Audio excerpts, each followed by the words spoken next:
somebody else, can you just say, whose seat you're filling? I'm Dorothy Lenig. I'm the Executive Director at GOCAP, the Governor's Office of Crime Prevention and Policy, and the chair of this commission. And this is Dina Hausner, who's new to GOCAP, and she will introduce herself. Good morning. I'm Hausner. I'm the new Director of Policy and Strategic Initiatives at GOCAP, and prior to this, I was the Legal Clinic Director at the House of Ruth, Maryland. Yep.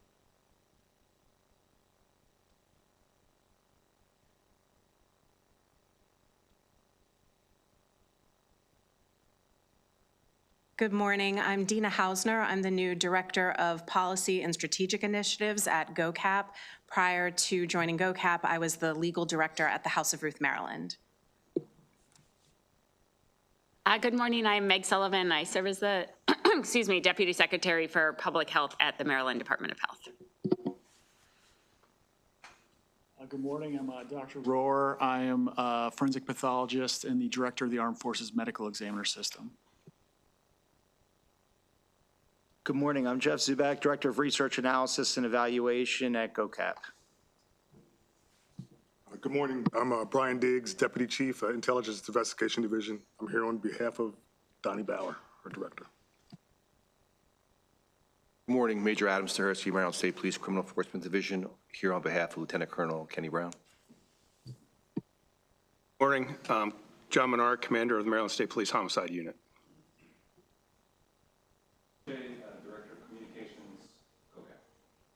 Good morning, Stephanie Dean, Chief Medical Examiner for the state of Maryland. Hi, Brian DiLeonardo. I'm a judge on the Circuit Court for Carroll County and here on behalf of the judiciary. Good morning, I'm Mike Dunty. I am the Chief of the Homicide Unit at the Baltimore City State's Attorney's Office, and I'm one of two representatives for the Maryland State's Attorneys Association. Good morning. I'm Lieutenant Steve Hall, Talbot County Sheriff's Office. I'm the commander of the Criminal Investigations Division, filling in for Sheriff Joe Gamble. Good morning. I'm Bill Gleason with the Cheverly Police Department. Good morning. Stephen Thomas. I am a subject matter expert for CIT International as one of their instructors. Good morning. I'm Jessica Williams, Associate Counsel to Governor Moore, and I'm one of the representatives for the Governor's Office. Good morning. I'm Elisa Nicoletti. I'm with the National Criminal Justice Association. Good morning. Allison Badger with NCJA, the National Criminal Justice Association, and we are helping out on this effort. Thank you. So for those of you who haven't been here before, NCJs are consultants on this project. They've really been doing a lot of work and have been extremely helpful. So I just because I feel like, I don't know if everybody else's head gets crazy during the legislative session, but just to kind of review where we've been and where we're going. At our first meeting, we had a presentation on the research that led to the executive order that led to the formation of this commission. So we had a full understanding of what was identified as the issue with how cases were being identified by the medical examiner when somebody died in police custody. And so that led to an executive order that created actually 3 different groups. Ours is focused, I think, really on law enforcement's response. And we had a pretty good discussion that day. And then at our December meeting, we had an incredible presentation by the medical examiner that really described how they handle things now. I think there have been a lot of changes since it was Dr. Fowler, and I'm hoping a lot of improvements, and I'm hoping that's what we're going to find ultimately. Today we're going to hear from law enforcement about how law enforcement is trained with respect to how somebody who's being held in police custody is being treated, and sort of what are the protocols, what's the standard, how's it supposed to happen. So we know, have there been changes since when the research, I think the research ended in 2018, is that right? 2019. So what have been the changes from 2019 to today? And is there anything, I guess, that we need to change from there? At our next meeting in April, we're going to hear about behavioral health and law enforcement and the EMS providers to, again, what have the changes been? How are things handled now? What's the protocol for how they're supposed to be handled? And then by June, the folks from NCJA are going to share what they've learned by doing their national search. You know, what are other states doing? What can we suggest? So that's kind of the outline of where we've been, where we're headed. Anybody have any questions or any thoughts or concerns about the process? We're supposed to wrap up by December. The report and everything is supposed to be finished by December, so we're kind of moving along to get us to where we need to be. Okay. Did everybody have a chance to review the minutes? Any additions or corrections? Somebody want to make a motion to approve them?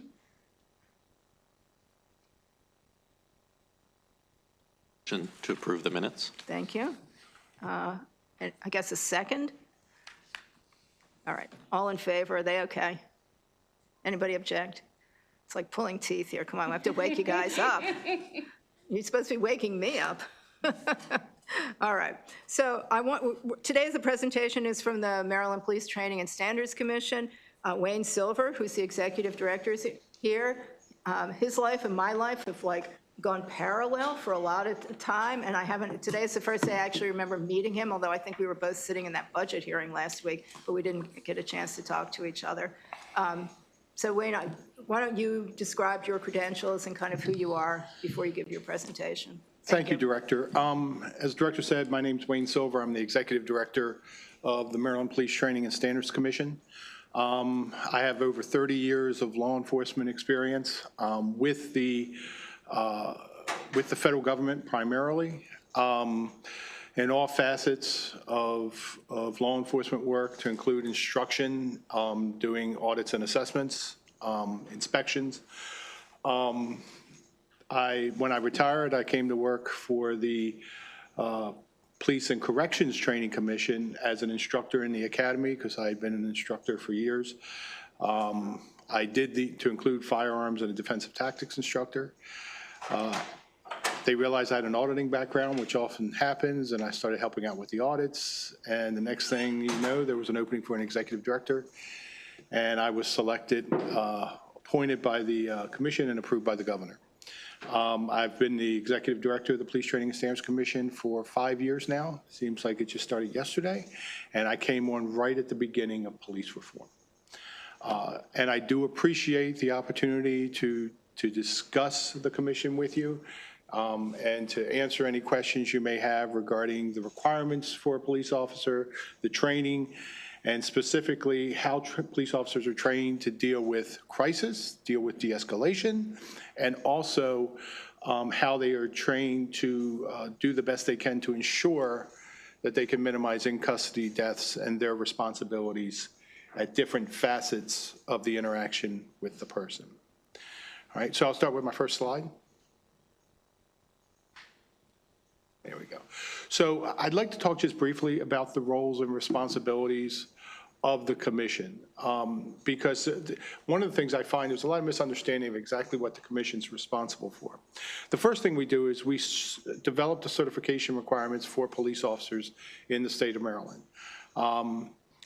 That includes what they have to do to be selected, the minimum requirements, although a department can always make those requirements higher. And my commission is made up of 20 individuals. About half of them are law enforcement. The other half are civilians or subject matter experts. We have a lot of lawyers on it. We have a representative from the Attorney General's office, the State's Attorney's office, association, and a lot of civilians. We have a mental health expert who sits on our commission, who has been invaluable for a lot of the things and the progress we've made in training police officers. But it all starts with those certification requirements. We certify every single police officer in the state of Maryland. Currently, there are 15,500 police officers that are certified by my commission. What constitutes a police officer? A police officer is any individual who works for an agency who is authorized to enforce the general criminal laws of the state of Maryland. And we are the individuals who determine that. We issue those cards. We also develop the entry-level training curriculum. We'll get into that in a little bit more detail in a few minutes, but basically law enforcement training has really changed over the last 20, 25 years. I went through my first academy in 1987. Don't do the math. It was quite a while ago. And the way the police officers are trained is completely different. One of the things we just recently did is we took our entry-level training objectives to the foundation, and we changed them completely instead of just building on them. And we'll talk about that more in detail when we talk about crisis and how officers are trained. We approve all entry-level police academies in the state of Maryland. Currently, there are 20 police academies that are operating in Maryland for a variety of jurisdictions. Some are specific to a county or a law enforcement agency, like the State Police Academy or the Baltimore City Academy. Others are what we refer to as a municipal academy, where they get their students from across the state. We run one in Sykesville that's known as the Police Entry-Level Academy. There's also one in Prince George's County. There's one on the Eastern Shore, one in Southern Maryland, and one at Anne Arundel Community College that's like that. One of the things that makes Maryland very, very unique is that we're one of the few states that certify all police instructors as well. So in other words, for you to be certified to teach more than 3 hours in a class that is authorized by my commission, you must be certified as an instructor. Which means you have to go through a course that is certified for instructors here. Now, we do offer waivers, but those are for subject matter experts that are teaching a very unique and specific topic, okay? Currently, I just pulled the numbers, not for myself, but for some of my counterparts in other states. We certify over 6,000 police instructors every year, and that is, you do have to be recertified every 3 years with that. Which basically someone has to go on the record of saying that they have watched you teach, watched you instruct, you've met certain criteria, and we will continue to certify you. We certify and approve all police training programs in the state of Maryland. And I'm going to say that with a caveat. We certify all police training programs that someone wants to use to meet a requirement of the commission.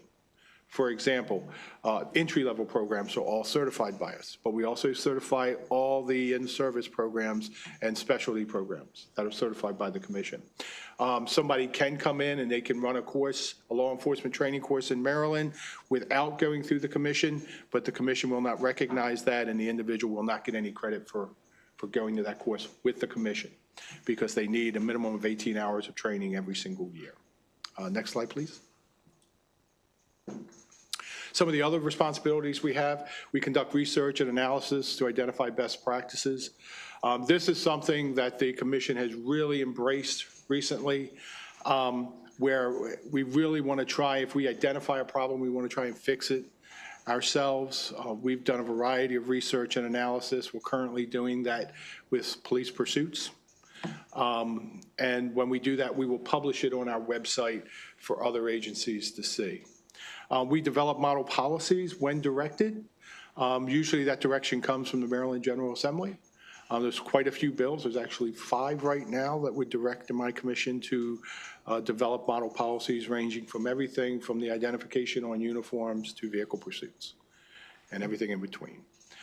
We develop and implement regulations, not just dealing with certification and training standards, but we also have regulations dealing with mediation programs that can be used by law enforcement agencies.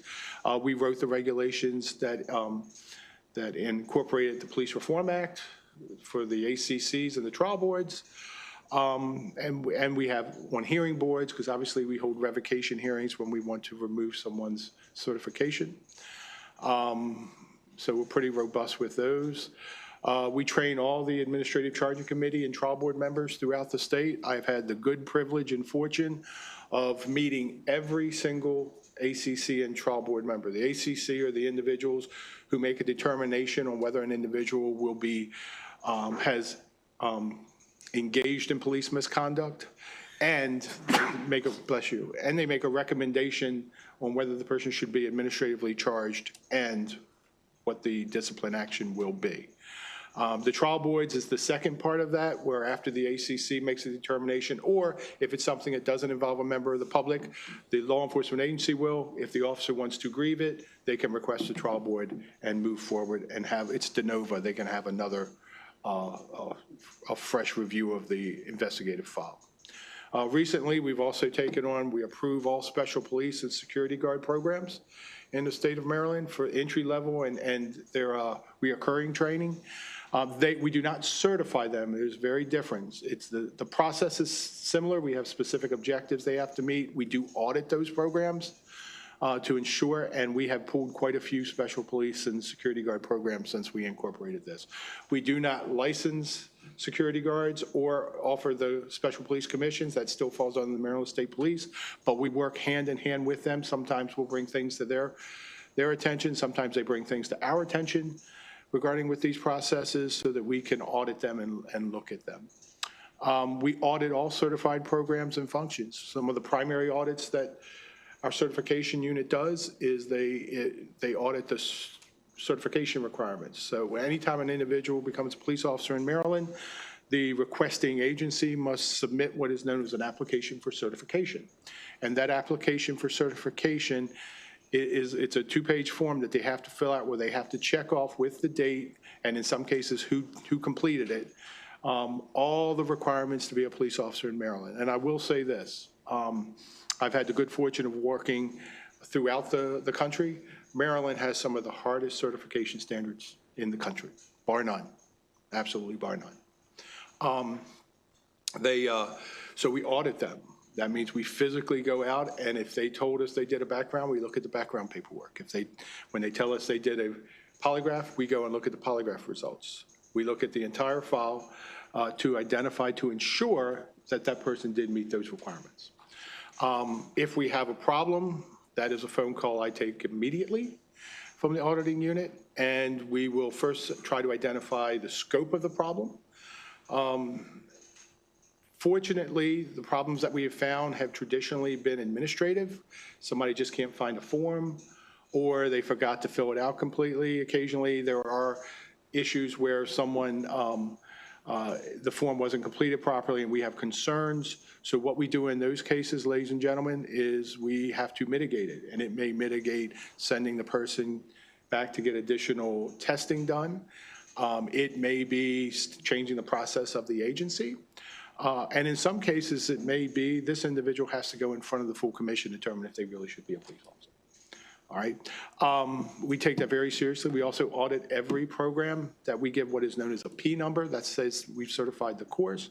We audit to ensure that all the instructors were certified, that they are actually teaching the materials. They actually have to show us their testing and training materials. They have to show us where there has been a method of evaluation, a demonstrated proficiency or a written exam, whatever it may be. And we'll talk a little bit more about demonstrated proficiencies in just a little bit. So we basically just come in and we just look through all their materials to ensure that that level of training is to the commission standards. And we conduct revocation hearings. Revocation hearings are held when information is brought to the commission's attention where an individual may no longer meet the certification requirements of the commission. We take them very seriously. If you're familiar with court-martials, it's very similar to a court-martial where the individual is able to present evidence, the state presents evidence, or the agency, because in some cases the agency is the one requesting the revocation hearing. And then we write an opinion and we will revoke the certification of police officers. Like I said, we don't do this lightly. There are a lot of checks and balances in play when we do this. And but my commission, I'm very proud of them. We have a very high bar that we are not watering down the standards to be a police officer in the state of Maryland. You either meet them or you don't. And fortunately, we haven't had too many revocation hearings, but we are seeing more than we have in the past. And there's a lot of reasons for that. I could go on for hours. But there is a process in place, and we will. It actually came up in the hearing last week I was in. We will revoke a person's certification if information comes to our attention that they do not meet those standards. Next slide, please. So I'd like to talk just a few moments about entry-level training, and I'm going to kind of tie this into three primary areas. The one is, how are police officers trained to recognize and minimize the potential for an in-custody death? I'm also going to, because going to talk a little bit about what is their initial training to be a police officer, because that sets the stage for everything they do throughout their career. And also, how do police officers and how are they trained to interact with people in crisis, but also to de-escalate? For the entry-level training, like I said, there are 20 police academies in the state of Maryland. Our newest academy is WMATA, the Washington Metro Area Transit Authority. And it's very difficult to start an academy here, because the first thing it starts with, we will audit you before you even make the request. You have to show us every lesson plan for every class you're going to teach. You have to show us where you're going to teach it so we can ensure you have the resources available and the areas available. And then we write a report, we put it in front of the commission. If the commission approves you tentatively, we come back and audit you after your first class completely to make sure that what you said you were doing is what you actually did. Law enforcement training, entry-level training in Maryland is a minimum of 850 hours. I will tell you right now, that's based off COMAR. Right now, there is not a single academy in the state of Maryland that is under 1,000 hours. Okay, how does that rank with other states? There are only 6 states that have minimum academies that are longer than Maryland. There are 16 topical areas of training that must be met. And when we talk about met, we'll get into with the objectives, but everything that happens in a training is subject to audit, and it must be taught, tested, and mastered. And the mastery is the hardest part, where they have to show us not just that a person passed, but they got to show us the materials that they use to quantify whether they passed. We put a lot of emphasis, well, there are 656 terminal and enabling objectives, and they must be taught, tested, and mastered. Those 656 objectives are pivotal to what we do in entry-level academies. And we are one of the few commissions, usually our commission is called a post commission in other parts of the country.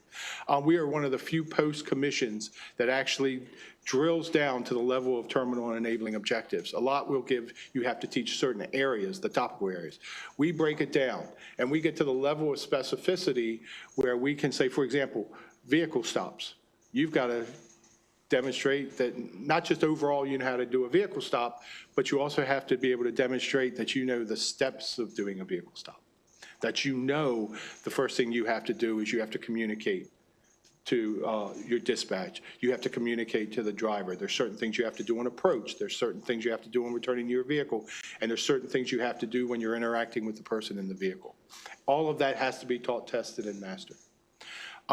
The emphasis of a lot, when we broke the objectives down to the foundation, and we used it, we had 2 things that we used to do this. The first was a job task analysis that the commission paid for, that broke down what are the essential functions that a police officer must know in order to enforce the general criminal laws in the state of Maryland. The second part is we took that job task analysis that was done by a private contractor, and then we met with a focus group of individuals who are the training directors in Maryland. In other words, these are the individuals who are running the academies. And we said, okay, let's let this make sense. And the reason I say let's let this make sense, because the job task analysis was about 300 pages. And what we did is we broke that down into the objectives that we use, and I believe you all have a copy of those as well. Now, the emphasis in those objectives throughout all the topical areas was de-escalation and dealing with individuals in crisis.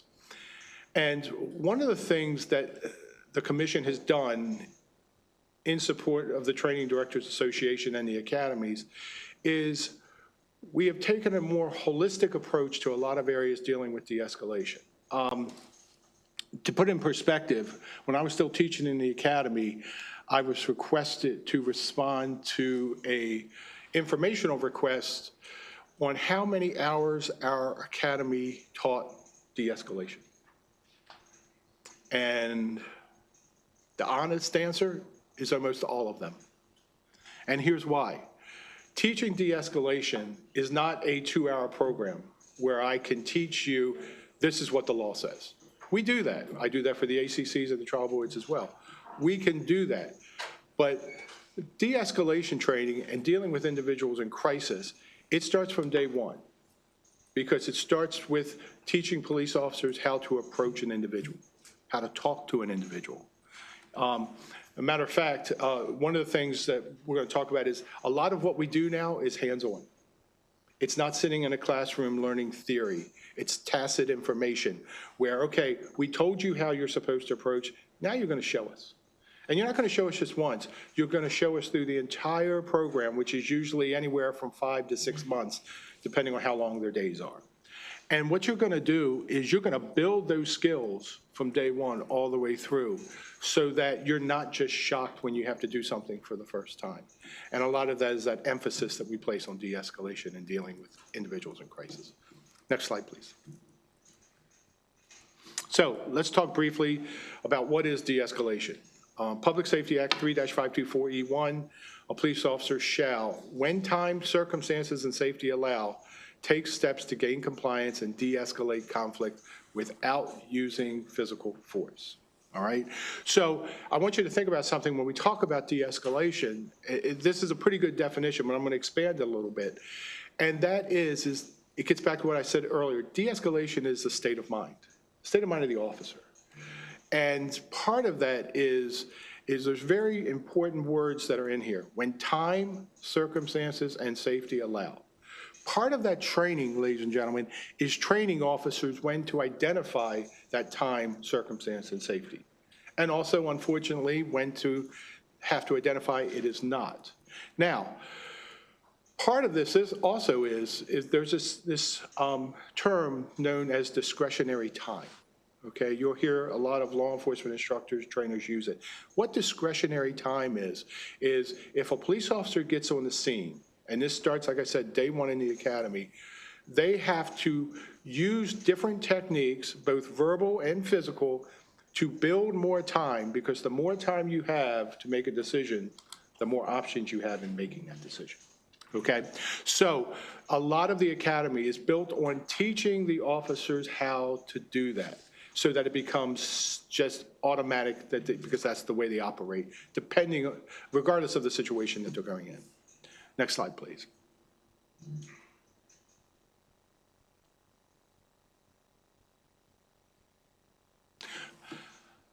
Let's tie this in also with sanctity of human life, and I apologize because I really didn't think I made the font that small on these slides. So it also says each police officer must sign an affirmative written sanctity of life pledge to respect human life and act with compassion towards others. Now, what does it break down? Act with compassion. It also has to say deadly force should only be in response to an apparent imminent threat of death or serious bodily injury to a person. And when time, circumstances, and safety allow, de-escalation techniques should be used to protect the sanctity of human life. So I want to talk about this in two areas. The first one being that the academy setting, okay? Police recruits nowadays, and based on the objectives, are taught from day one that if you ever have to take a human life, it will be the worst day of your life, okay?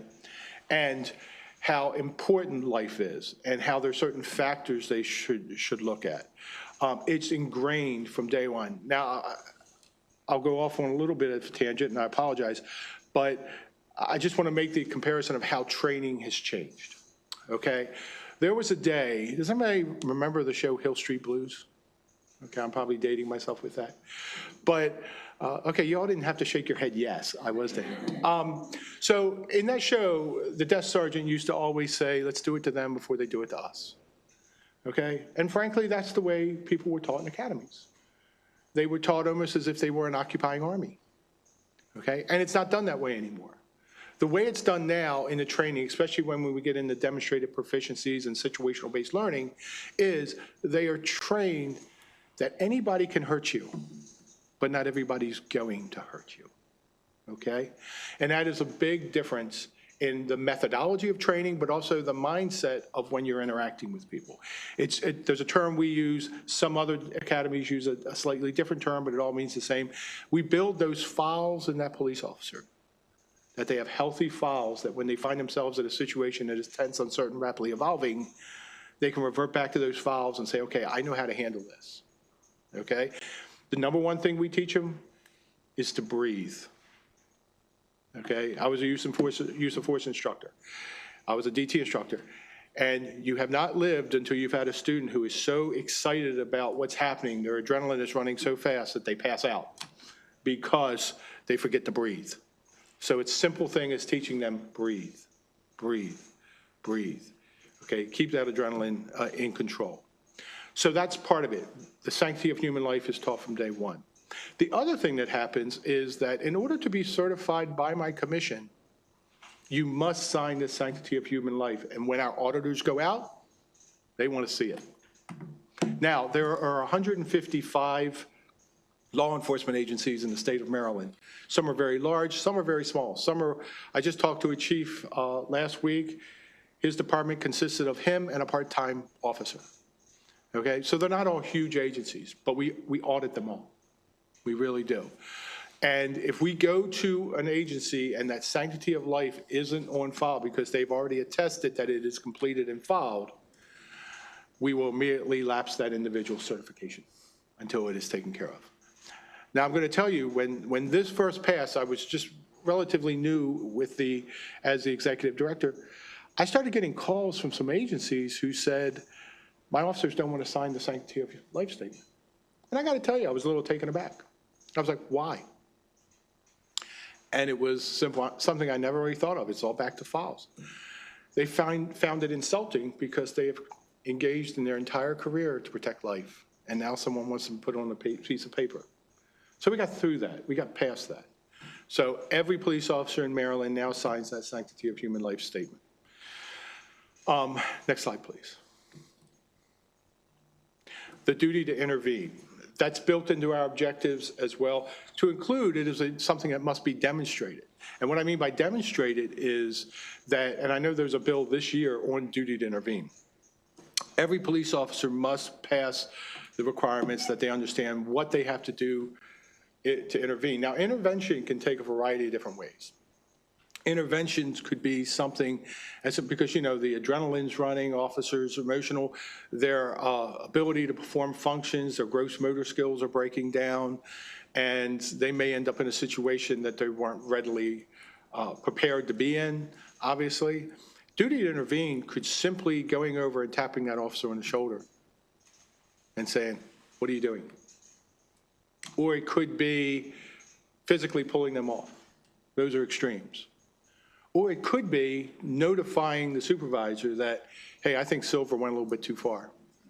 Because here's the thing, we tend to look at duty to intervene in the context, a very important context, of it deals with the use of force. And it does. But there's other areas where an officer is obligated by law to intervene, and that is if there's an unjustifiable arrest. If I'm an officer and I'm working with another one and I see that an individual is being arrested who should not be arrested, I have to intervene with there. And that could be just simply saying, and I've seen it done before, you know, the old saying, respect my authority. Well, you see an officer go up to another officer and say, what are the elements? Why are you arresting him? And a lot of it's just to break that loop. And now it's like, yeah, I guess I don't have them. Or I can issue a citation as opposed to a physical custody arrest. And then also there's a constitutional violation of another officer. Now that could be because there was an unjustifiable arrest. It could also be because there was excessive force, obviously. But it could also be because the information that Silver is putting on his warrant is inaccurate. Or that Wayne conducted a search warrant and he went outside the four corners of the warrant. And he can't do that, all right? In all those situations, the officers, and they're trained from day one, they have a duty to intervene and stop that. That's why there are two classes that are at the beginning of every police academy in the state. Every audit I've done, I've seen it because it just makes sense to do it this way. Use of force and constitutional law are the two of the first classes. You're having them within the first week, or starting them, I should say, because constitutional law is a rather long class. So you're having them. And part of the reason why you put them up front, you front load them, is because even though we just talked about the Fourth Amendment or the Fifth Amendment, you know what? And now the First Amendment we deal with a lot. We're going to talk about this throughout the entire 6 months. And we're just setting the groundwork for what we're going to talk about, so that when I say to you, you know, is there an exigent circumstance for this search? You already know what I'm talking about. okay? Now, obviously, the other part of all this, and it goes into this training, is also teaching police officers to articulate, okay? Part of communication. Because we have found, and studies have shown, we use a system known as student-centered feedback in our academy. Studies have shown that if you have an officer who is better able to articulate the objective reasons why they've taken certain actions, they will also be better at writing them in a report and handling it that way, okay? And it just becomes second nature. And it all goes back to they understand these cornerstones that start with sanctity of life and duty to intervene. Next slide, please. Oh my goodness, that really went low, didn't it? So interacting with people in crisis. We have an entire section on that, Section 9, Crisis Intervention, that deals with just interacting with people in crisis. Now, depending on the academy you went to and how long ago you went to it, the way we train police officers to deal with crisis is very different. And we're going to talk about that in detail of, well, actually, it's right here. I just can't see it because it's so small. Some of the areas where we really, really take this seriously and we put a lot of emphasis, because this is another one of these areas where it's not one course. It starts on day one in the academy and goes through the entire thing. We have section, to get back to what I was saying before, if you went to an academy quite a while ago, I'll be gracious to include myself with that, you were taught handling people in crisis very differently. There's a good chance that you were taught how to identify an individual who is delusional, or an individual who's bipolar, or has illusions, whatever it may be, as if you were somehow diagnosing this person on the scene. And that's really went away. That's went away in the academies. And what we do now is we say, we're going to teach you how to deal with what you're confronting, how to deal with that person who is in a very bad place in their life right now. They're in crisis. And it could be a variety of reasons. It could be because they have mental health issues. It could be because they have stress. It could be because they're on some type of drugs or alcohol. Or in some cases, it could just be they have had a very bad day, okay? And we train them to use techniques and skills that will teach them how to do this. And just as important, and you have it in the objectives, the Section 9, how to deal with people in crisis, okay? And you have to demonstrate them to us. Not just once, but through the course of the entire academy. We've also, let me talk a little bit more detail about the demonstrated objectives. Any objective you see on that list that says they must demonstrate, you will see them primarily in terminal objectives, because that is the overarching skill that must be performed. That means that they have to show us that they have put them in a real life situation and they have passed it. Now, they can't just say, well, Silver went to this particular scenario and he passed it and I'm signing off on this objective. When our auditors come out, they're going to say, okay, it's good that you've got it documented that Silver passed this scenario, but you've got to show me the matrix you used to determine if they passed, okay? Determine if they met these certain steps. Now, a lot of academies, not all of them, but a lot of academies, when they do these situational-based learning, and there's a couple things you have to do. The first thing, you have to have a matrix so that all your instructors are evaluating off objective criteria that is similar, so that people aren't, you don't have the halo effect or the devil effect, well, I just don't like the way they did it. You look at it more objectively. But what it also does, and most academies do this, is there's somewhere in that sign-off sheet where they're checking off they did this, they did this, they did this, they did this. Did they use the appropriate level of force? Now, you notice I didn't say they didn't use excessive force. I said, did they use the appropriate level of force? And that's very important, because oftentimes officers in situations where we've seen this a lot when officers have had issues in the past and they've been counseled or disciplined, where they're now so in tune that they've used excessive force or what was complained to be excessive force in the past, they have a tendency to maybe overcompensate and use even less force. Well, a lot of times, ladies and gentlemen, I've done use of force investigations, and I've done, as I said, I've been an instructor, is that using the appropriate type of force is a sweet spot, because you have to use a level of force at a level which is going to maintain control of the situation, but at the same time, you're not going too far. And I'll give you a perfect example. There are some jurisdictions, none that I'm aware of in Maryland, who have made it illegal for a police officer to set a person on the ground, to sit them. Well, that is a technique that works, ladies and gentlemen, from a de-escalation standpoint. And the reason it works is because it is harder for this person to attack me if I have them sitting on the ground. I understand also that in situations it can be demeaning, okay? But it does serve a purpose.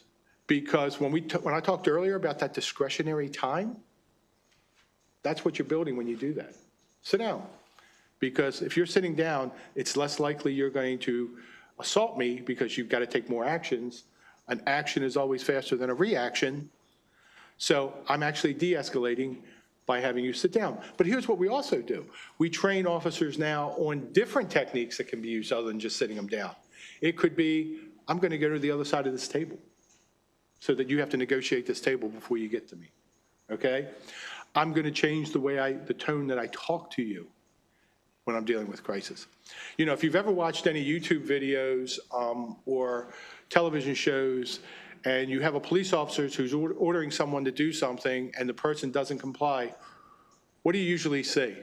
You usually see the officer then escalate their voice like the person can't hear them, which can happen, okay? It does happen sometimes, auditory exclusion. But what we're training officers now is that if I give a command in a loud voice and you don't comply, it's probably not a good idea for me to just raise my voice even more. Because what is that going to do to the individual? It's going to cause them to have more stress, more crisis.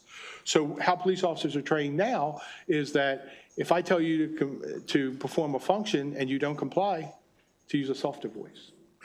So if I tell you, have a seat, and you don't do it, instead of yelling for you to have a seat, maybe I should just change the way I say it. Now go ahead, have a seat. Okay? It's all de-escalation. It's all de-escalation. And it's changing that mindset of how people interact from day one. And those are shown in those demonstrated objectives. We also have a required model CIT curriculum. We've talked about that. We're actually in the process of reviewing it. And this is one of the areas where GOCAP and my commission worked very well together.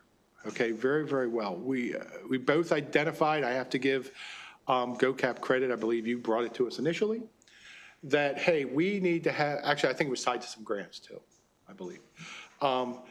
There's no model CIT curriculum in the state of Maryland. And the first thing my commission did is we did research. We send out a lot of surveys, and some chiefs and sheriffs get tired of answering them, but they're valuable to us. And what we found is that there were agencies who responded in the affirmative that, yes, they have a CIT program, but when we looked at their actual training, that was not a CIT program. It was a good program, perhaps, to teach an officer to handle an individual in crisis, but it was not a CIT program. So what my commission did in conjunction with GOCAP is we established the curriculum for a CIT program in the state of Maryland. Now, once again, it doesn't mean that an agency can't go to another CIT program that doesn't meet that curriculum, but it's not going to have a P number. It's not going to say that the Maryland Police Training and Standards Commission has certified this as training that we will accept. And I believe I gave you a copy of that as well. Next slide, and let's hope it's bigger than this one. Oh, my goodness. Okay. Now let's talk a little bit about in-custody deaths. One of the biggest reasons we're here. The first thing that officers are trained throughout the objectives and in the academy is that duty of care. Officers are trained that the moment they take that person into custody, and custody doesn't necessarily mean arrest. Custody means you now have control of that individual. They are responsible, they are their guardian, for lack of a better way of putting it. Their job at that moment, if anything happens, they are to protect that person. And that gets back to duty to intervene. It also duty of care of if they're injured. You have to provide medical attention, medical treatment, those type of things. And we talk about that, and that's objectives that not only do they have to pass on a written examination, but they have to demonstrate through a situational-based learning situation. The protective strategies. Protective strategies are what a lot of other post commissions refer to as defensive tactics training. But it's more than that. If you look at our protective strategy section, it covers a lot of things, a lot of techniques, and those techniques are taught because, once again, to teach protective strategies in Maryland, not just in Police Training and Standards Commission, but also in the Correctional Training Commission, you have to have a situation where you are certified by the commission to teach it, okay? Because we certify all defensive tactics, firearms instructors, and so forth. In the near future, we're probably going to put in our regulations that we are also going to certify use of force instructors as well, because that's the third part of the triad. But what we also do now is we host use of force instructor schools where we bring the Federal Law Enforcement Training Center in to, it's a 2-week program to teach people how to teach use of force. That protective strategies, some of the objectives specifically cover how an officer should handle and deal and assist an individual who is in their custody. Okay? How, if you've ever taken a handcuff position, the big thing you're told now is we've got to get them into a resting position. A resting position is, oh, okay. I thought it was recess. I was getting ready to get up and go. So what this means is that if you have a person in a position where you put your handcuffs on, they're resting on their stomach, there's a variety of factors to include their adrenaline, to include their physical ability, to include any type of substances they may be on, that we have to get them into a position where they can breathe easier. All right, it all starts with that. And when I talk about those demonstrated proficiencies, that is one of the things I guarantee you that anyone who's teaching that objective, that person is going to show they put them in a recovery position. And that they also were confronted with a situation where the person was injured. What did they do?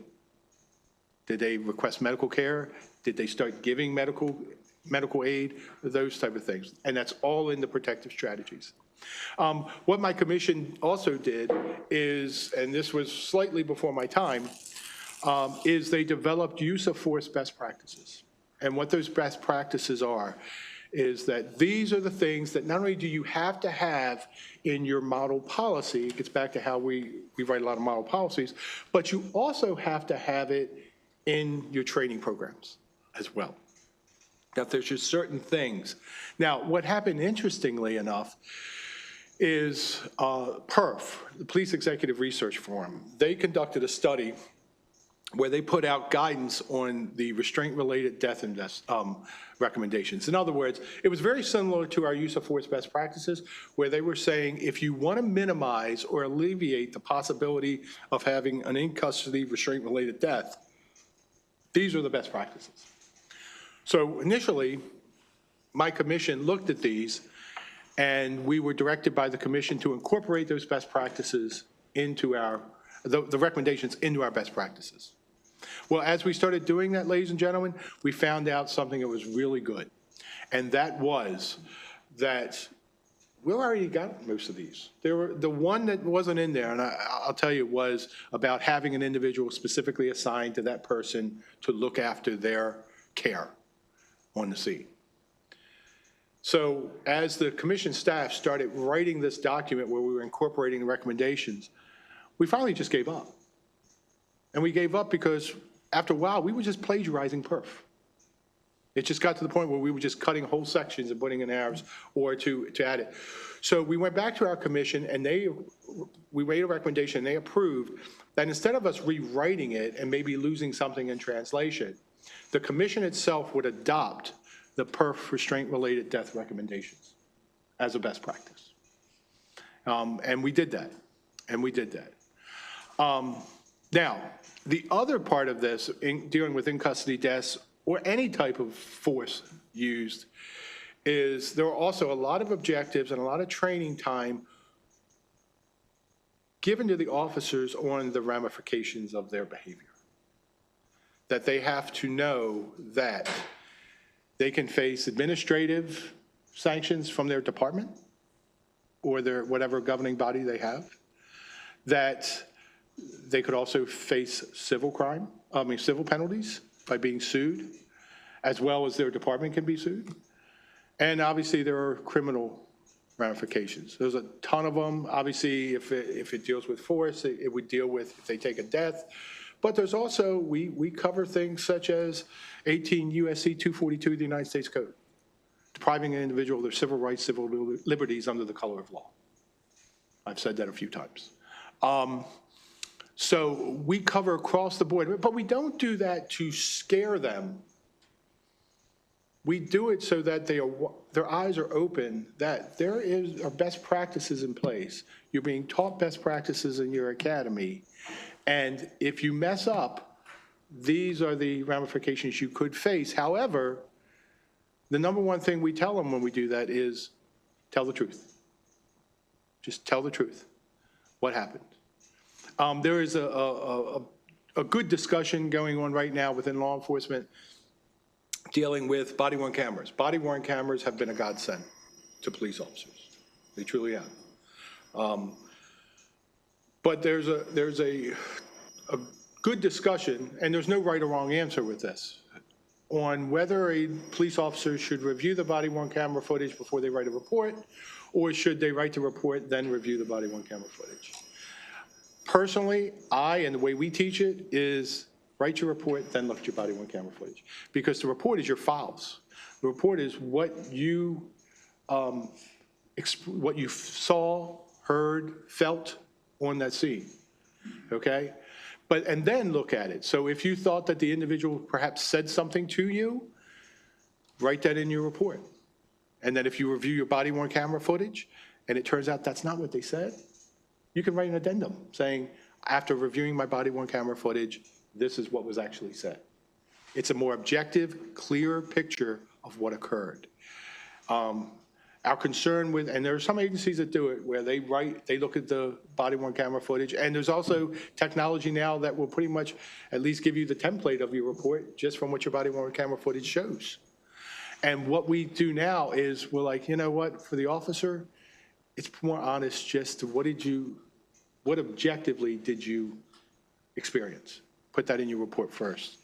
Because if not, the moment you watch the body-worn camera footage, you're now building new files based off what you just saw, which may contradict with what actually impacted the actions you took at that scene at that moment in time when the situation was tense and ever-changing.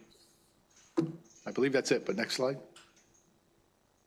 That is it. So with that, ladies and gentlemen, I know I've tended to talk quite a bit. I will be happy to answer any questions you may have. So thank you so much, Mr. Silver. I have like 1,000 questions, but I want to open it up to the floor, and I want to be respectful. We have another speaker, and we only have an hour left. So do people have questions? Yes, Jessica. Sorry if I missed this, but can you talk a little bit about recertification and like how frequently that occurs and then what is involved in that? That's an excellent question. Maryland is also unique in that we recertify every single officer every single year. And to do that, what we do is we verify that they've met their training requirements for that year, that there's no ongoing issues that we're aware of, that they've also met other requirements, which depending on where they are in the cycle, could include have they done their mental health assessment and have they done their physical agility assessment. And we'll look at all of that. The other thing that Maryland does, which is very unique, and it actually really cuts down on the revocations that my commission has to have, is that the state of Maryland conducts our certifications in person, but also in position. So that the moment you leave a department, whether it's for you retire, you resign, whatever the reason may be, good, bad, or indifferent, the day you walk out the door, you are no longer certified. And to be recertified, you have to go back through the entire process again. You've got to go through the psych evaluation. There are other states where they give a certification for like 3 years. And you can leave a department and go somewhere else and still be certified. You don't have to do any of that. That can lead to problems. That can lead to people outrunning issues.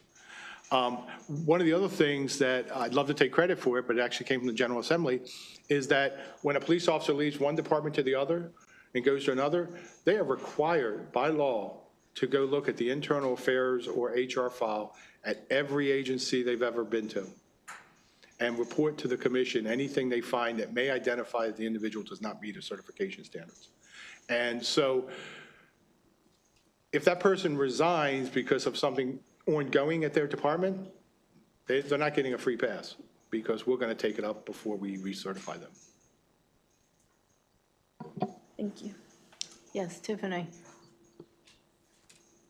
Thank you, Mr. Silver. Tiffany Naimo from the Office of the Attorney General. You mentioned that you audit roughly just over 150 law enforcement agencies across the state each year. Could you delve a little bit more? That seems like a monumental task about how you sort of run through that process. Well, we don't get them all in every year. Right. Okay, we're not that big, unless, General Assembly wants to give us some money.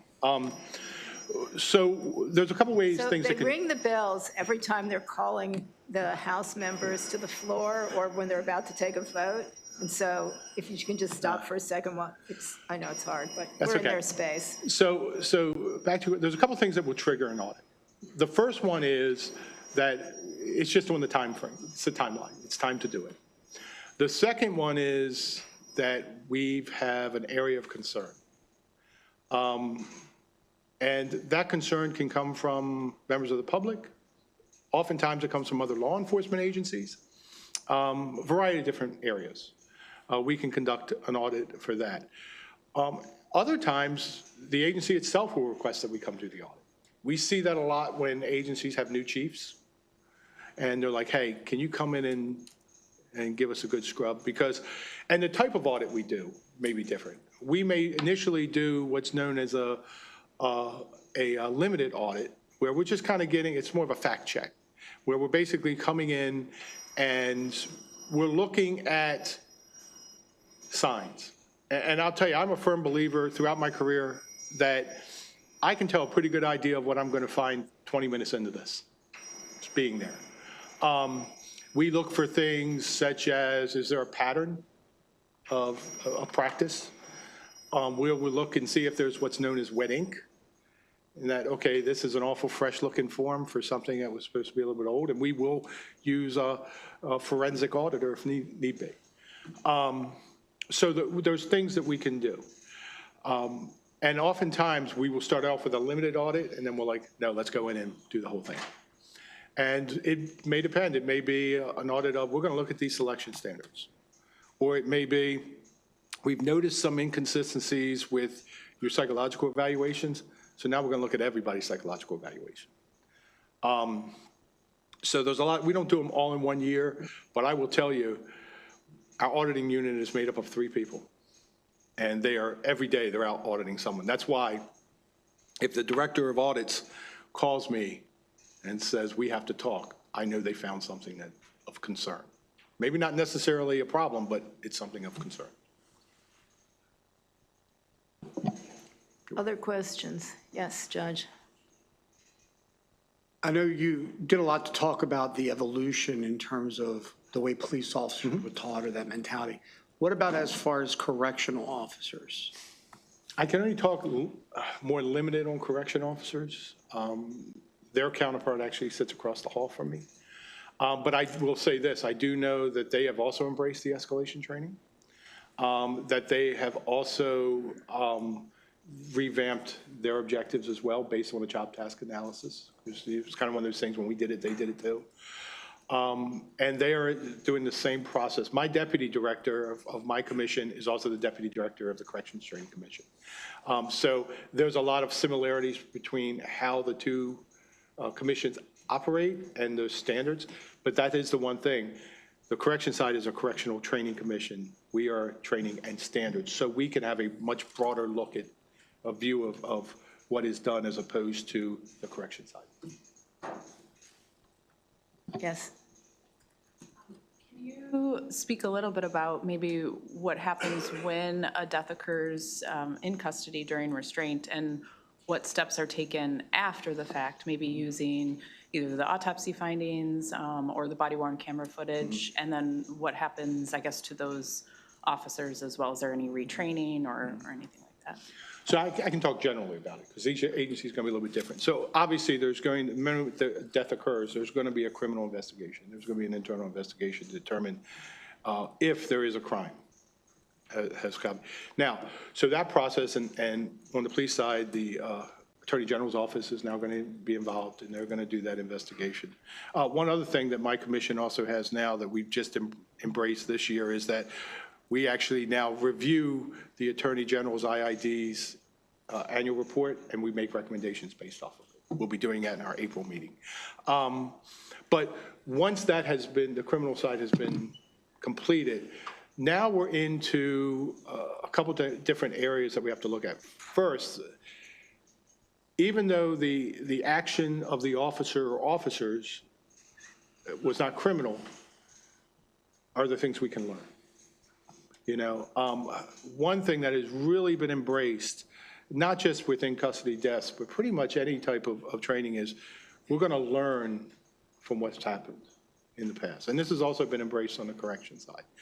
And what that means is that once the scrub is completed, the criminal investigation is done, the administrative investigation is done, which could be very different, because you could very easily have a situation where there was no criminality found on the part of the officers, but they are administratively charged. And that administrative charge, because, well, for a variety of reasons, one being the burden of proof is different, and ultimately, it could also go to my commission for revocation at that point. But from a training perspective, we're going to look at that and we're going to say, okay, is there something we can do to change and modify either our standards or our training to make sure this doesn't happen again? And I'll give you a perfect example of an unfortunate event that happened in Greensboro, the Anton Black situation. At that time, the commission ran slightly differently. They didn't have as broad and expansive authority to do things. And they, frankly, were only as good as the information that was given to them. Whereas after that happened, and part of that after-action evaluation is we added the perjury statements to the applications for certifications, to the notice of personnel actions that have to be given to us when an individual is put in a non-officer status, so that we would, and we started aggressively auditing. So now we're in a situation where we said, okay, this has been resolved, however it's resolved, but we've learned this, and we're going to do this to make sure it doesn't happen again. And I will tell you, when I was working with the Training Directors Association on the new objectives, there was a lot of case study talk there. There was a lot of case study talk, and there was a lot of best practice talk. Because that's the other side of this coin, right? That if an incident occurs, not only are we going to look at the one where a death occurred, but we're going to look at the ones where a death didn't occur. Well, what did they have in place to make sure it didn't happen or to minimize it happening? So we're going to do a full scrub of it. And oftentimes we're going to do that in coordination with the Maryland Chiefs and the Maryland Sheriff's Association. So I think this is a really good transition to Tony Schartner's presentation. I do want to raise a question for us to though think about, and I promise I'll focus on this side of the room for questions next on the second half of this. My question in all of this forever, and you know I was at House of Ruth for 35 years, and we trained a lot of police officers. The training can be 100% perfect, but what is happening on the street lots of times is really different. And how do you figure that out, and how do you change it? And to me, so much of it's about attitude. And this isn't just police, it's everybody in every field. But we used to, and this was, you talk about a long time ago, this was way back when I was doing, you know, the police academy training. Those people were completely on board with everything we were teaching. The minute they got in the car with an older officer, it kind of all went out the window. And it's not, it's everybody. It's, you know, no matter who I've ever taught anything, that happens. And so how you kind of deal with that. But I'm going to introduce, thank you so much, Mr. Silver, it was great. I'm going to bring Tony, is it Schartner? Yes, ma'am. Am I saying it? Up, who's the chief investigator for the Office of the Attorney General for the IID. And he's going to give his presentation, and then we can open up for more questions. And we can stay later than 11 if people have time, but I do want to be respectful of people's time. So Come on up. Can I be excused while Yes. he's talking? Thank you. Wow, I get to excuse people and everything. That's awesome. Old habit, I'm sorry. Yeah. Especially in this building. I'm going to let you have center stage stuff. Okay. I don't have to sit in my body. There you go. Thank you.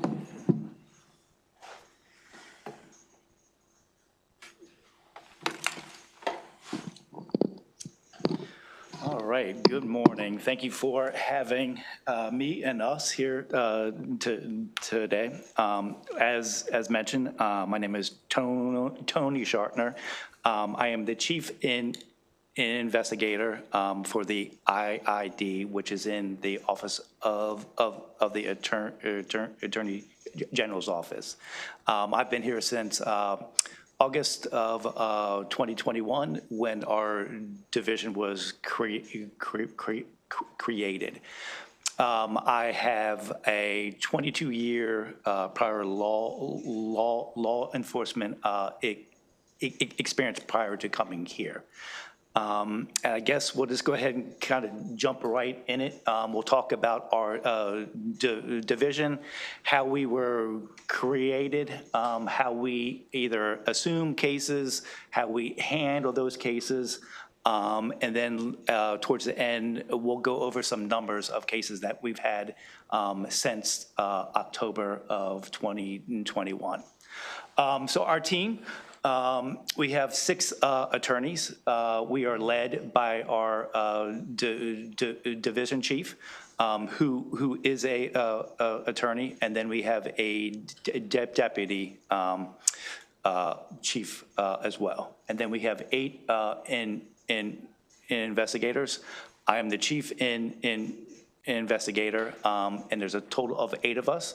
All 8 of the investigators in our division are retired law enforcement officers in Maryland that have a background in investigations, either death or in internal affairs. So our investigators have an extensive background in investigating these type of cases. We also have a victim witness coordinator, Tiffany. She mainly deals with our decedent's families, and she will offer any assistance that we can give, either through the AG's office or through the state. So she's kind of our go-to between us and the families, and if they need anything from us. We have a paralegal as well, and then we have a multimedia video specialist. That person creates all our videos that we release to the public. Next slide, please. All right, so who is the IID and what's our role? So as I mentioned, obviously we all know that in the spring of 2021, Maryland passed a law creating the IID, and it tasked us with investigating all deaths that occur in some sort of law enforcement action. And the law actually says that the IID and MSP, which is Maryland State Police, will be the lead primary investigation of all police-involved incidents that result in the death of an individual or injuries likely to result in the death. Now, back in 2021, the statute just said that if there's any death. In 2022, we came back to the assembly and asked them to add or the likelihood of death, because we were coming upon cases where a person was not deceased, but we believed that they were going to be deceased, and we wanted to get started as quickly as possible. So that changed in 2022. We get to determine whether an incident is police involved, and whether the injury is likely to cause death. So we get to decide what cases that we deem are cases that we're going to investigate. This also includes not just an action of an officer that causes the death, but it also includes any acts or omissions where law enforcement, while the law enforcement officers either on duty or off duty, but is performing activities where where the scope of his or her work would be law enforcement related. I'll kind of jump ahead a bit, but to date, we've had 90 cases. One of those cases where was an officer was off duty and was forced to use deadly force.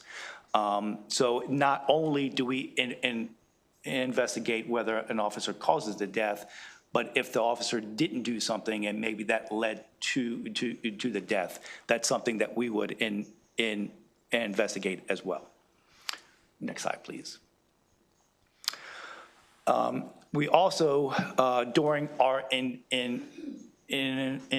investigation, if we uncover any kind of police misconduct during our investigation, that we are allowed to investigate that as well. In 2023, October of 2023, our authority was expanded, and Maryland gave us the authority to prosecute our cases as well. So not only do we now investigate our cases, but since October of 2023, we are the sole body that will prosecute any officers that come from our investigations. Next slide, please. All right, so our partners. So we're civilian investigators. So we need partners to handle this. Our partners who are actually here with us today, but the Maryland State Police. So their Criminal Enforcement Division responds with us to every scene and every call we have. Obviously, their crime scene as well responds, and they process every crime scene, and they collect all the evidence as well. If there's a vehicle pursuit case, then their crash team responds as well. Next slide, please. Now, we do have a carve-out. Our other partners is the Baltimore Police Department. They're obviously under a consent decree. So beginning again back in 2021, in order for them to fulfill their needs for the consent decree, we partner with them.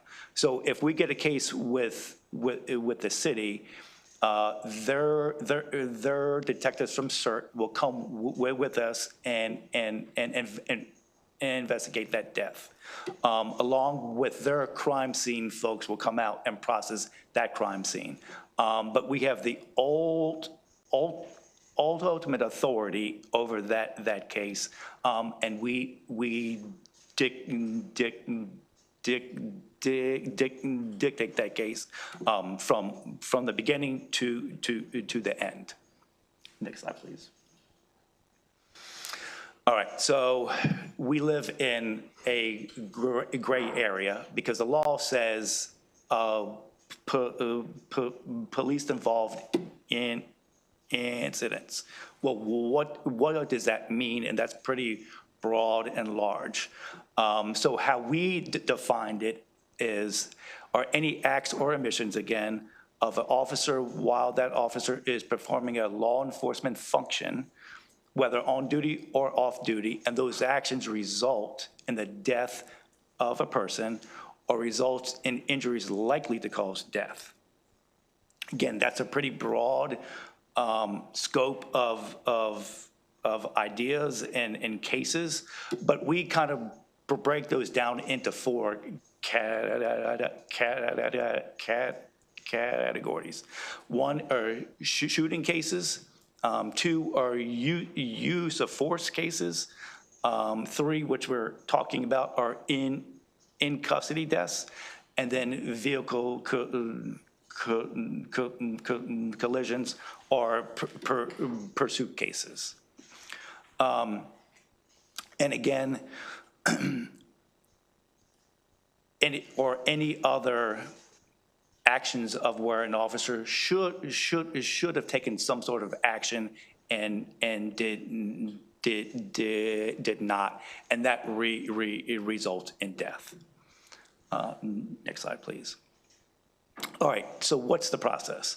So if a department has a case or a scene or an incident that they believe would rise to our level, so if there's a deadly use of force or a use of force where, again, that the death is likely to occur, that department would call the duty desk headquarters. Our partners at MSP will call us, and that process will start.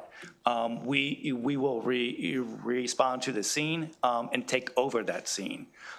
Generally, we will arrive between an hour or two. To date, our response time is about an hour and 20 minutes.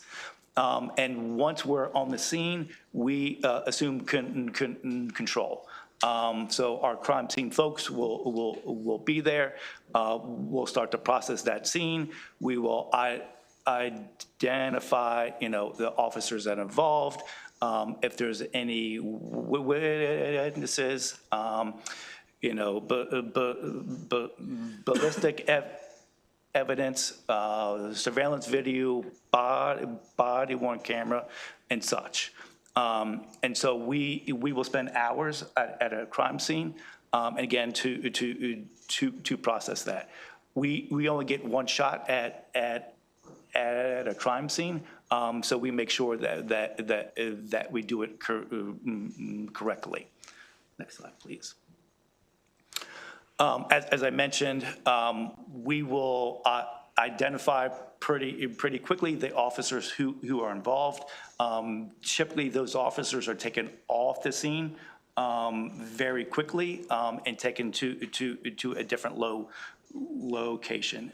We will have our folks go to where those officers are. We'll take photos. And if it's, for example, a shooting case, we will conduct a round count of the officers' firearms. And again, we will have that department download the officers' body-worn cameras, and we get those very quickly. Oftentimes, we are reviewing those on the scene as well, so we have a better understanding of what occurred. As a part of our process, we will identify the decedent and make next of kin notification, and that's done by us. The involved departments are always kind of with us and there because they have an investigation themselves, because they have a internal affairs in investigation. So we provide them with information that we gather as well. So they're oftentimes on the scene. Now, with each case, there's at least two investigations going on at once. So there's the criminal investigation that we are conducting for the officer's actions. There's a investigation that the department is going to do for their internal affairs case. But oftentimes, there could be a third investigation if there is a outstanding person that may be facing criminal charges. Our authority only allows us to investigate the involved officer's actions. So for example, if 3 or 4 people go in and rob a bank and they come out and there's a gun exchange between the folks that rob a bank and officers that respond. And if there's a death that occurs because the officer shoots and kills somebody, well, there's 3 or 4 people that still are facing criminal charges for that bank robbery, just say. Our authority only allows us to investigate the officers who use deadly force. So the department and the local state's attorney's office would be responsible for handling the other outstanding criminal charges or that criminal investigation. Likewise, our authority only allows us, again, to investigate the officer's actions. For a in-custody death, just for example, oftentimes fire and EMS are transporting our decedents. Our authority does not allow us to investigate those personnel or somebody at the hospital. It's only the officers that we're allowed to. Additionally, we often get calls about deaths that occur in jails or correctional centers. Per the statute, we are only allowed to investigate Maryland sworn officers. Oftentimes in correctional centers, they're correctional guards or officers. So we do not have the authority to investigate oftentimes folks that die in jail. Now, if something happens a couple of days or maybe an hour after that person has been, transferred from the officer's custody to the correctional facility, we will go back and kind of make sure that nothing happened prior to that exchange happening as well. Next slide, please. All right, so there's a couple days and weeks that are important to us. So after we're done on that scene, again, we could be on the scene for a couple hours to a day. And we get back and we go through a process of determining who we are going to make a subject officer. Oftentimes, that's pretty easy for a shooting case. That's pretty easy. That's the officer who discharged their firearms. But it becomes more complex and difficult to determine who the subject officers are in custody case. Who had care of that person? Who went hands-on with that person? What kind of force was used? Is it the person that was supposed to be watching him that maybe didn't watch him, or is it the person who placed him on his stomach or on his side or on his chest? So we spend a lot of time going through that and determining who we are considering a subject officer. Likewise, for a vehicle pursuit case, is it the cruiser that's 3 or 4 seconds behind the car, or is it the officer that is 20 seconds behind the car, or is it the officer who wasn't in sight but was trying to keep up? So often it takes us days to kind of determine who's going to be a subject officer. But once we do have that information, in 2 days we will release any involved officer's name, first and last name, their rank, and their duty assignment. And then we release the decedent's name as well. With all these processes that I'm going to talk about, we always speak with the family to make sure that they know that their loved one's name is going to be released, we speak to the department and we speak to the officers involved as well. So we make sure that all the involved parties know that their names are going to be released. Now, in 20 days, we will release any body-worn camera or in-car camera that captures the incident. We don't release the entire portion because that could be hours and hours. So we pick a portion of the clips that show the actual incident occurring until aid or until fire rescue arrives. Those videos can be anywhere from a couple minutes to we've had ones that have been several hours long. We try to do our best to show what we think is important, and that happens. Again, like I said, the process, the family shown the video by us prior to us releasing it. It's given to the department, and then the department shares it with the officers involved. And not until we get the okay from the decedent's family, the department, and the officers do we release that. We're not asking them for their feedback, but we're just giving them a chance to view that. And we think it's very important that they see that first and have a chance to ask us questions prior to it become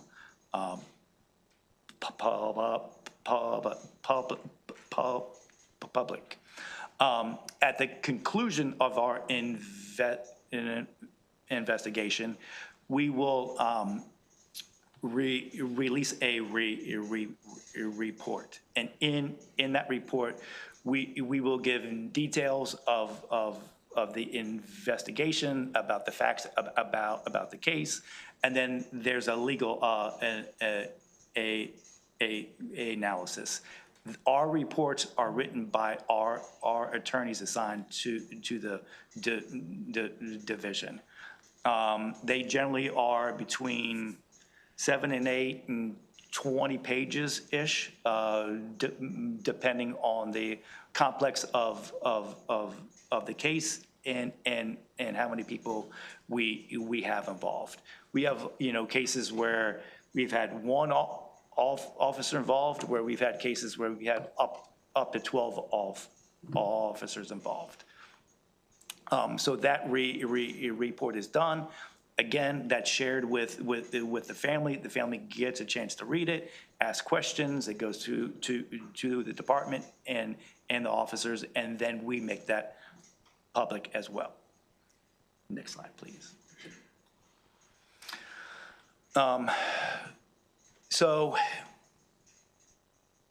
if there are charges, if the attorneys deem that there are charges, the appropriate charges would be filed in the county where the incident occurred. So if something happens in Howard County, then we would be seeking charges in Howard County. We prosecute and present cases to the grand jury where the death occurs. So maybe an incident starts in, say, Baltimore City, but it takes it out to Baltimore County and the death occurs in the county, then that's where the prosecution or the grand jury would happen. We also have, back in 2023, where we have in the law that a state's attorney's office can refer us a case. If that's the case, then we assume that in investigation and the prosecution into that case.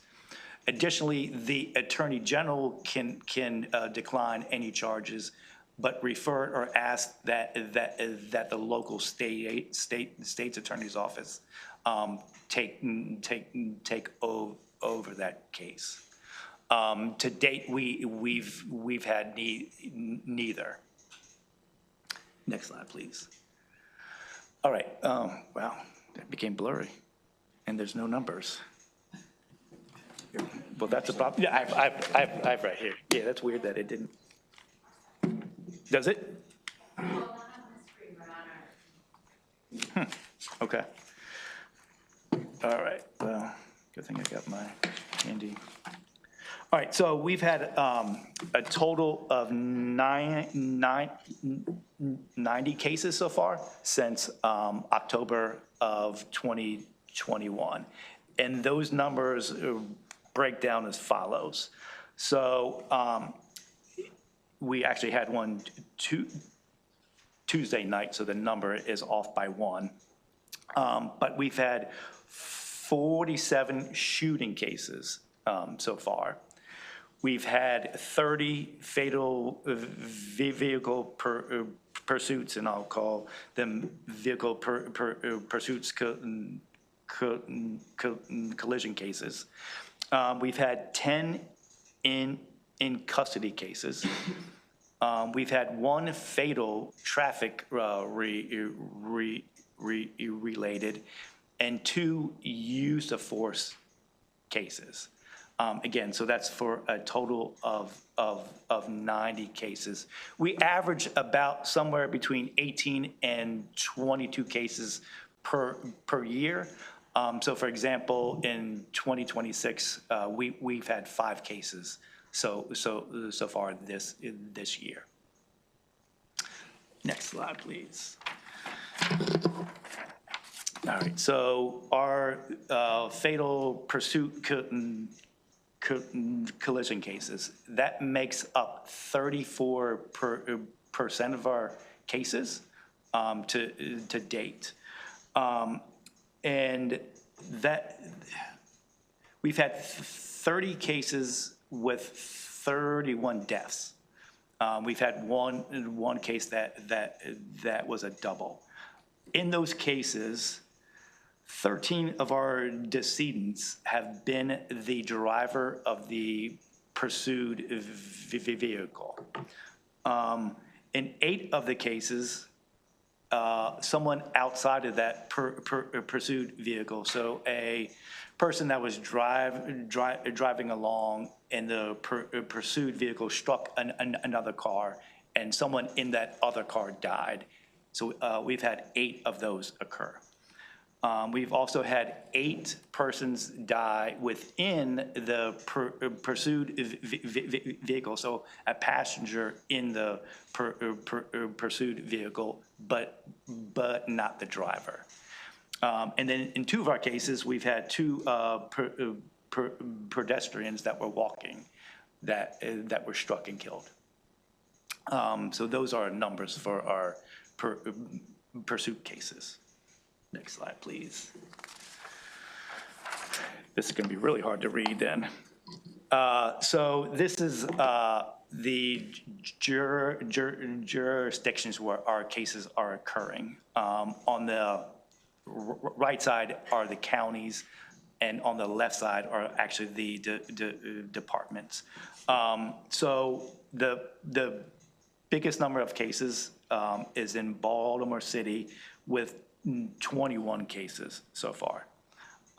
In Baltimore County, we've had 14 cases. Now, counties have multiple departments in them, so just because an incident occurred in Baltimore County, it doesn't mean that the Baltimore County Police Department was involved. The next kind of largest county is Prince George's, where we've had 12 cases there. Montgomery County, we've had 11 cases there. And Arundel and Charles County, we've had 6 cases. And then the rest, there's just been, one or 2. The departments involved, the highest number is the city at 19, The second is Baltimore County at 13, and then Montgomery County at 8. Next slide. And this is, you can probably see better, but this is just a map of a heat map of where our incidents are occurring throughout the state. Next slide, please.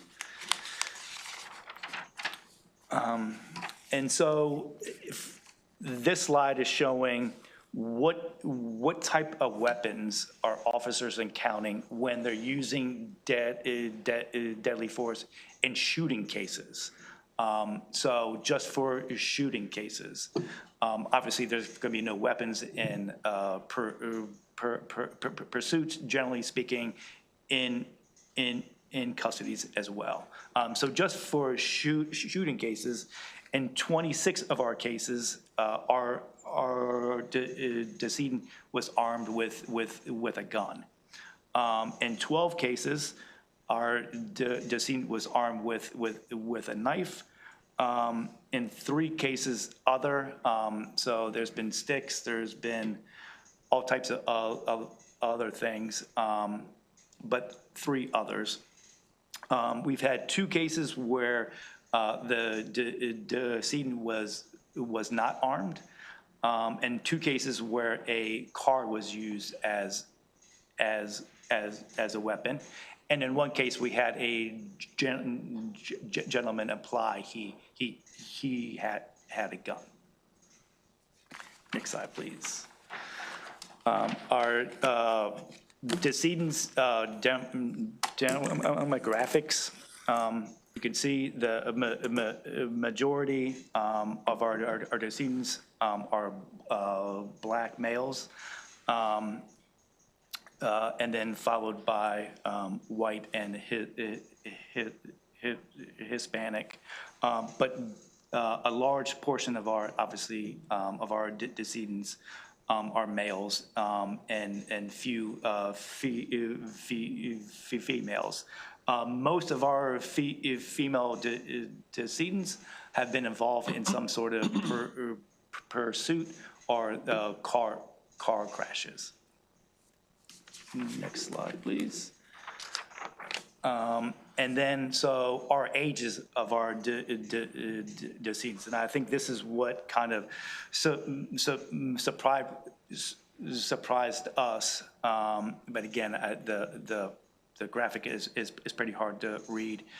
But the majority of our decedents are over the age of 35.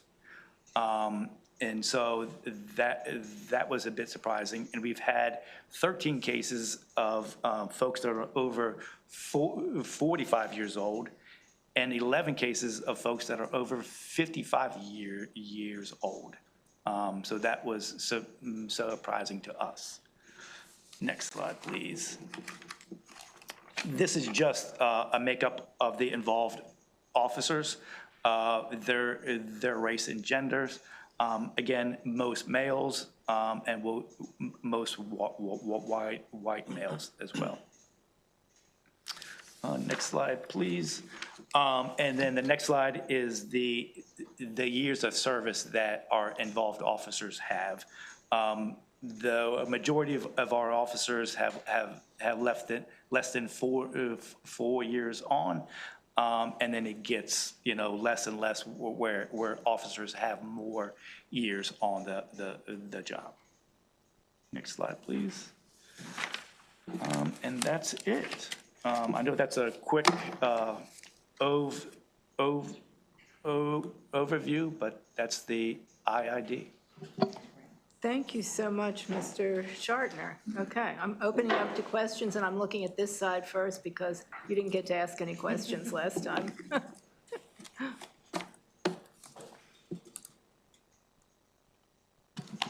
I have a question about multiple lines of investigation that are going on in these types of circumstances. So medical examiners are tasked to determine the cause and the manner of death. The manner is entirely dependent on the circumstances surrounding that death. Yep. So if you have multiple investigations, how do we ensure that the appropriate information is reaching the medical legal investigation so they can make the appropriate determination for cause? There are challenges with this. If you've been in the system long enough, I'm not speaking for Maryland, I'm speaking with other systems. A lot of times, investigations will not share their reports or information until the autopsy report's complete.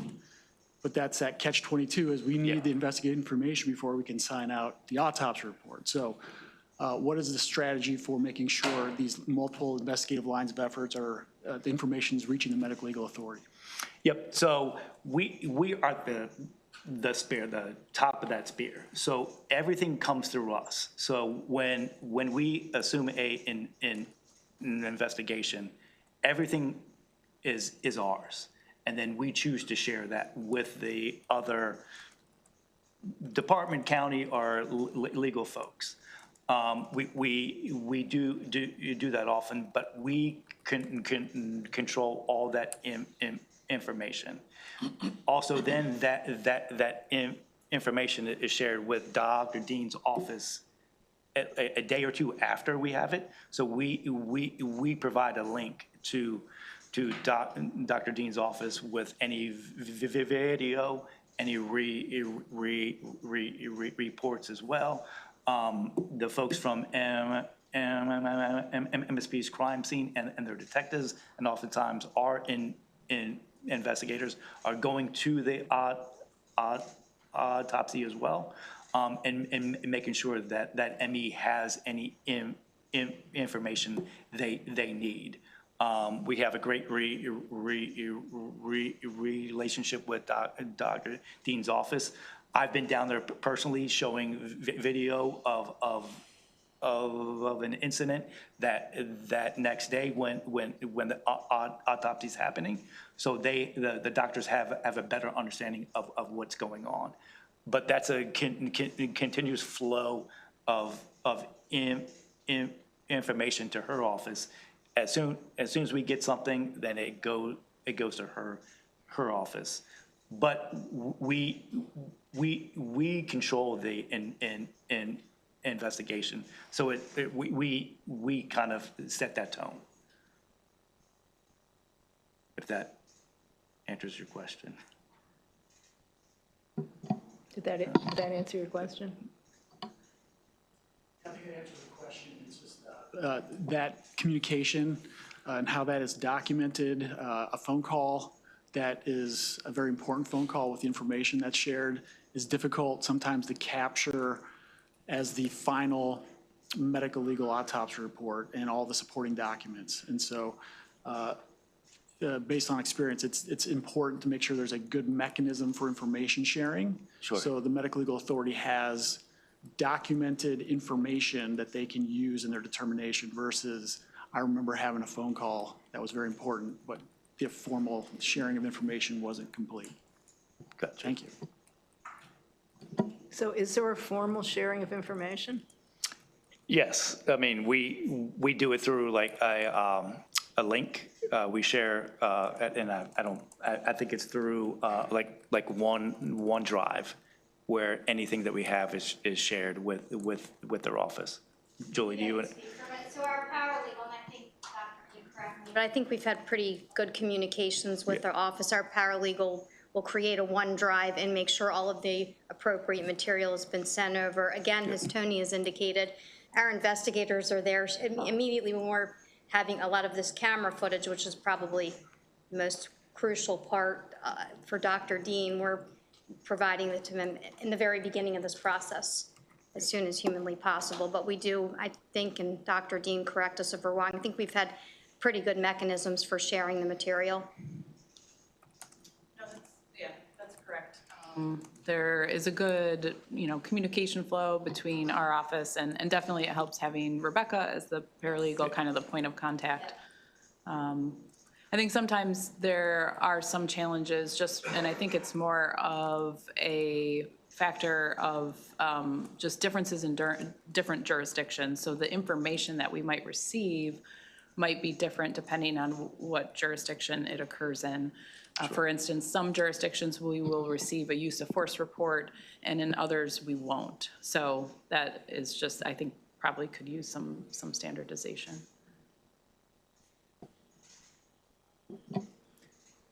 Jeff? Hi, I'm Jeff Zubak with GoCap. We also are required legislatively, both by state and federal legislation, to collect data. There is some overlap in our cases. We do collect more. I guess I have two questions. One is, and we don't necessarily need to have the same process that you share with the medical examiner, but if there's a way that we could get fed at GoCap some information just so we know that a death occurs as well, I think that'll make it easier for our process. I know that we have an alert system for law enforcement through a survey to complete when they have a death, but if they're already going through you to report that information, there could be duplicative efforts there. And then also, I'm unclear on your definition. Are you including any bystander deaths as well? Like if a passenger in a vehicle is killed, or you're pursuing a person and they shoot their wife or something while you're pursuing. Okay, so you're collecting all of that as well. Okay, perfect. So that's what was in the chart about those pursuits, either the passenger in the car or someone who was an innocent person that was just driving down the street and that, fleeing vehicle struck and killed that person. That's a part of our case. Yeah, I think the major difference with our data is we collect suicides as well, which you're not collecting. I think that's really the only major difference between the two. But we usually get about maybe 8 or 9 more cases than you all have a year, and that's usually the difference. Yep.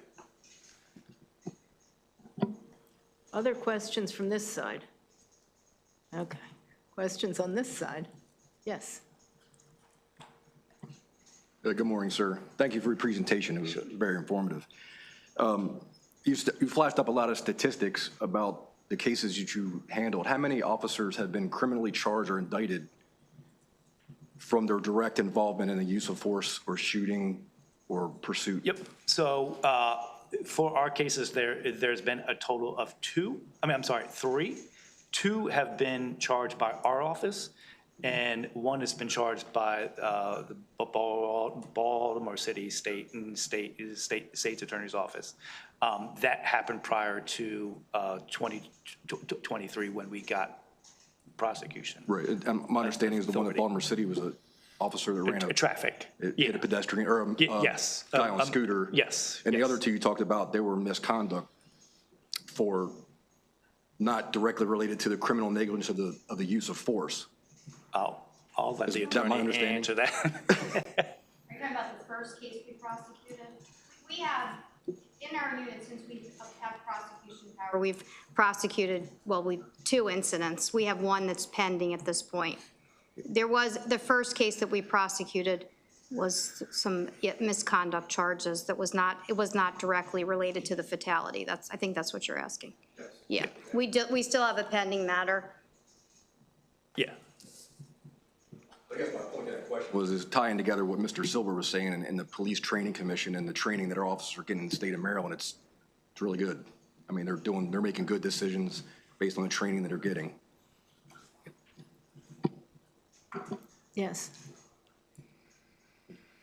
This may be an obvious question, so I apologize if it is. I want to go back to the jurisdiction of IID. Mm-hmm. Yep. You stated that you may prosecute a police-involved incident not otherwise within the jurisdiction of the division if referred to by the state's attorney's office. Yes. Can you give us some examples of what a police-involved incident that would not be in your jurisdiction? And I don't know if that was what you were referring to, like the bank robbery. So death. So say death did not occur.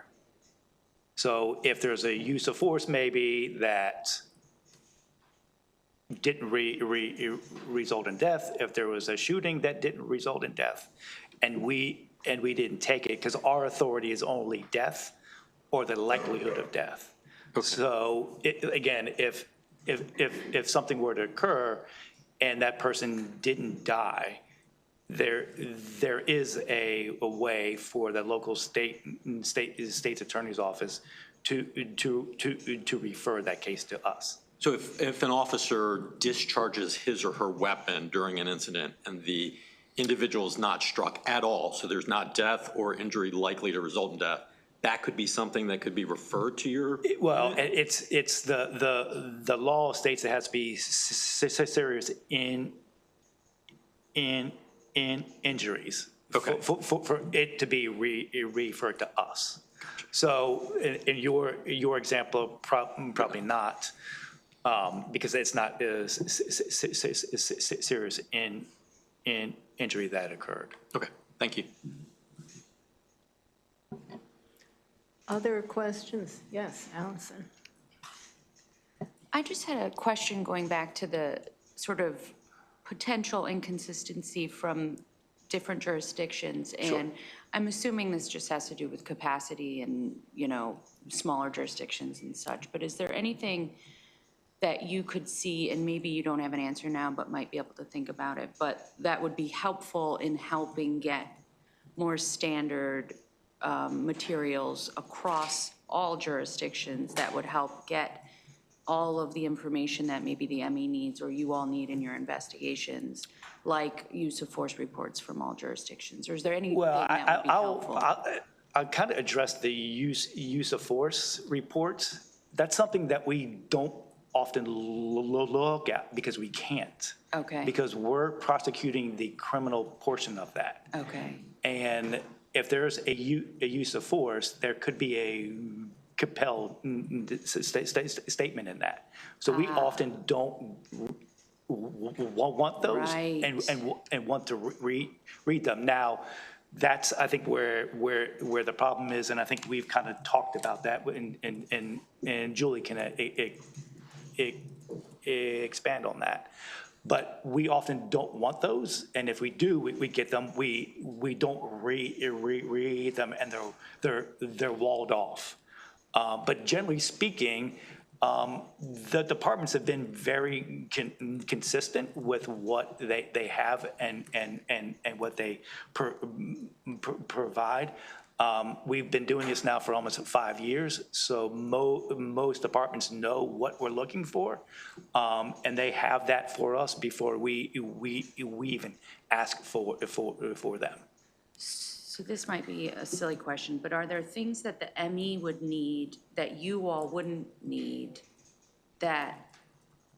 so because of the compelled statement, because you're doing the criminal sort of investigation, but they're using something for different purposes, is there a way to get there where you all get what you need without you all being involved in potentially? Is that a bigger issue than we're here to? I don't know if I have the exact answer for that. Obviously, from our perspective, as a prosecutor, you need to be very careful to make sure that this material is properly, that we are Right, following off. absolutely. We're not tainted by any of this material when we use it in our prosecutions. I think we are, at least at this point, in most cases, I don't think it's been a huge problem. We are doing our best to make sure that the ME's office is getting as much possible material relevant to anything that they need that's relevant on their end. I mean, certainly that is I'm not sure I have the exact answer to that question. I think we're maybe still working through that a little bit with our issues. Obviously, these are the in-custody cases are exactly where these actually become an issue.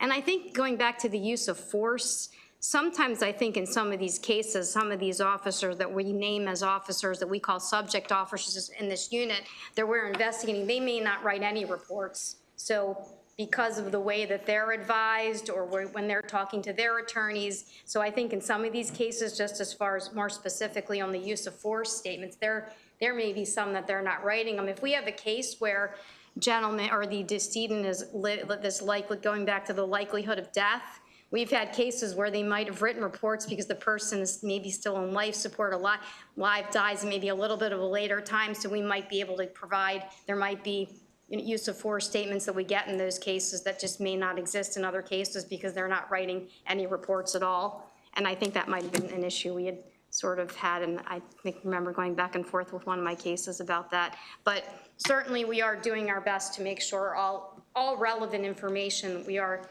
again, providing to the medical examiners as quickly as possible. And I think we're in pretty continuous contact with Dr. Dean's office to make sure they're able to obviously accurately make their conclusions. I want to be respectful of the time. Lieutenant, I always like to make sure you have a chance to say something if you have anything. I appreciate that. Appreciate the opportunity to learn a lot. Okay. Anybody else? We're almost at 11 o'clock. Anybody have anything else? I guess my question is, have you seen any trends? Like, is there anything that seems different over this 4 or 5 years that your unit's been established? Yeah, so, and we put this in our last annual report, mental health. Mental health has had a big impact on our numbers. Which leads into our next meeting in April, because that's what our presentation is about. I love the way everybody sets up the next one. I pay you a lot of money to do that, right? All right. Anything else for the good of the order? Anybody feel moved to say anything else or tell the group? Well, thank you all for coming, and thank you all for coming to Annapolis, which I know sometimes the parking and all that can be difficult. The next meeting will be back in Crownsville, where the parking's a lot easier. The time is a lot easier, I think, 10 o'clock. And for those of you who are filling in for other people, you're certainly welcome to come if you want to.